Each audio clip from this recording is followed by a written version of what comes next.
लंबी जद्दोजहद और उठापटक के बाद आखिरकार आज कांग्रेस पार्टी को नया अध्यक्ष मिल ही गया। सीताराम केसरी के 24 साल बाद कांग्रेस को मल्लिकार्जुन खड़गे के रूप में पहला गैर गांधी कांग्रेस अध्यक्ष मिला है। 80 साल के खड़गे ने शशि थरूर को बड़े अंतर से शिकस्त दी है। खड़गे को 7,897 वोट मिले, जबकि शशि थरूर को महज 1,072 वोट ही मिल पाए हैं और इस तरह से कांग्रेस पार्टी को दलित राष्ट्रीय अध्यक्ष मिल गया। लेकिन क्या आप जानते हैं कि खड़गे से पहले बाबू जगजीवन राम 1970 में कांग्रेस पार्टी के दलित राष्ट्रीय अध्यक्ष बने थे। उन्हें सियासत का 5 दशक से भी ज्यादा का लंबा तजुर्बा रहा, जिन्होंने एक छात्र कार्यकर्ता और स्वतंत्रता सेनानी के तौर पर अपने सार्वजनिक जीवन की शुरुआत की थी और फिर भारतीय राष्ट्रीय कांग्रेस में एक प्रमुख भूमिका निभाई थी।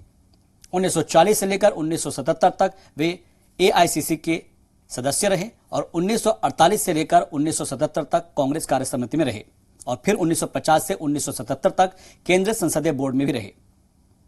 आजादी के बाद 1970 में बाबू जगजीवन राम कांग्रेस के पहले दलित अध्यक्ष निर्वाचित हुए थे और उनके 51 साल बाद मल्लिकार्जुन खड़गे दूसरे दलित राष्ट्रीय अध्यक्ष चुने गए। तो अब सवाल यह है कि क्या मल्लिकार्जुन खड़गे को अध्यक्ष बनाकर कांग्रेस पार्टी देश के 22% दलितों को अपने साथ जोड़ने की कोशिश करेगी और क्या खड़गे के सहारे कांग्रेस पार्टी दक्षिण को भी साधने की तैयारी कर रही है? ऐसे कई सारे सवाल हैं जिनका जवाब भविष्य में मिल पाएगा।